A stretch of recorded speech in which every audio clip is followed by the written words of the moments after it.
You know that classic saying, if it ain't broke, don't fix it?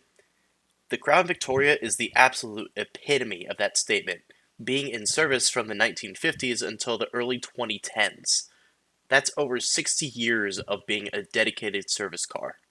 It is also the very first cop car that you work with whenever you start this game, and much like the Boxster Spider that was on the racer side, it often gets overlooked because after that first event, no one really uses it. But does it really mean that it's a bad car? Well, let's find out. I'll be comparing the Crown Victoria to not only the Ford Police Interceptor concept or the Ford Taurus, which I will be calling it for the rest of this video for my own sake because lord that is a mouthful, but also the rest of the traffic police unit because I think the tier is small enough to the point where the car can be effectively compared to anything else in the tier. I think the first thing that most people will probably notice about the Crown Victoria is its transmission. And I think this is probably the worst trait about it. Well, maybe the second worst. I'll get more into that in a little bit, but having only 4 gears to work with, I think is a huge detriment to it, especially whenever it's not a very fast accelerating car in the first place. It also doesn't help that it only has 250 horsepower to work with, which I believe is the lowest in the tier. I need to start fact-checking myself before I start making these videos because this is just straight up wrong. The RX-8 has 232 horsepower at the most, which is less than the Crown Victoria's 250. I listened back through this video and I heard myself say that, and it got me wondering about if that was actually true. And it's not.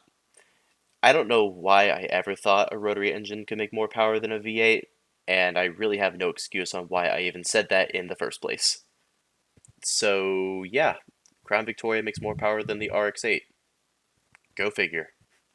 At least the Charger has around 480 horsepower to work with, but having only 250 horsepower from a V8 engine is inexcusable, especially for a cop car which is trying to be fast. To add insult to injury, the Crown Victoria is also notoriously very heavy, and I think this is both its best and its worst trait. Hear me out. That weight combined with its really sluggish gearbox makes it the slowest accelerating car in the tier, and I don't really think that's a competition. So it's pretty clear why they upgraded to the Ford Taurus. But I will say that weight absolutely helps it in more combative situations like with hot pursuits and interceptors. I believe the Crown Victoria is the best car in the traffic police unit for hot pursuits and interceptors. It's strange saying that whenever I just gave it a ton of grief for being bad, but this is all fixed by the nitrous. And honestly, if it weren't for its nitrous, I believe the Crown Victoria would probably be pretty unusable in the tier.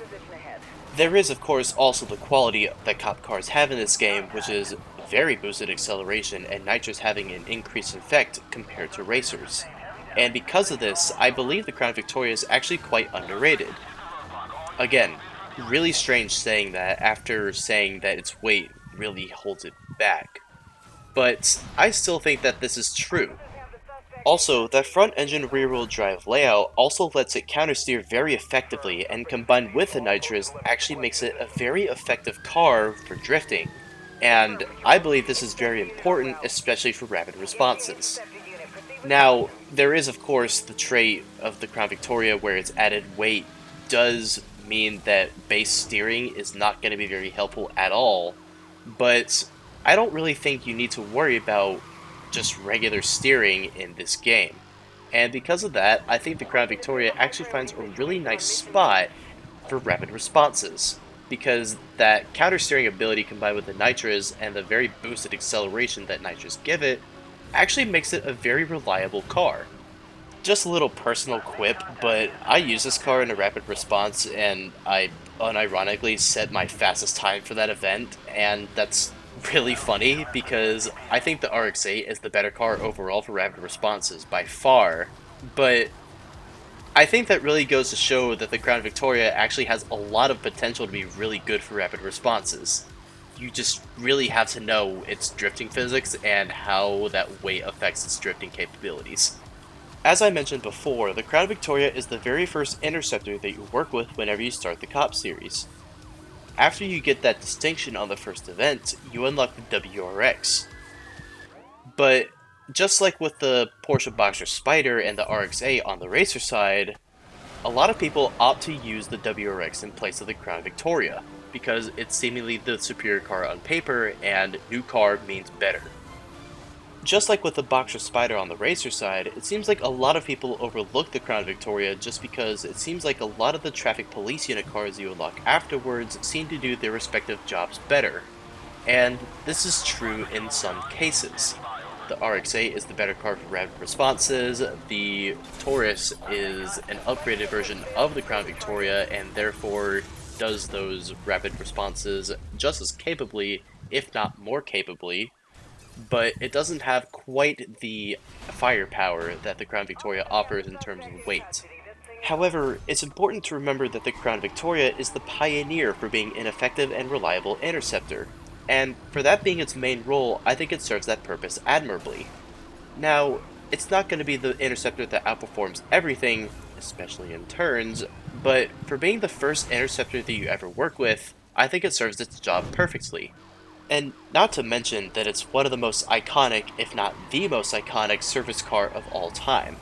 And it often finds itself to be very overlooked on the cop side of things just because the cars you unlock after it seemingly do the job better, especially the Taurus Interceptor like I mentioned earlier. But if you're willing to look past its flaws, I think you can actually find that the Crown Victoria finds a really nice spot in being an effective interceptor. For that reason, I think it gets a very deserving 7 out of 10 for overall usability.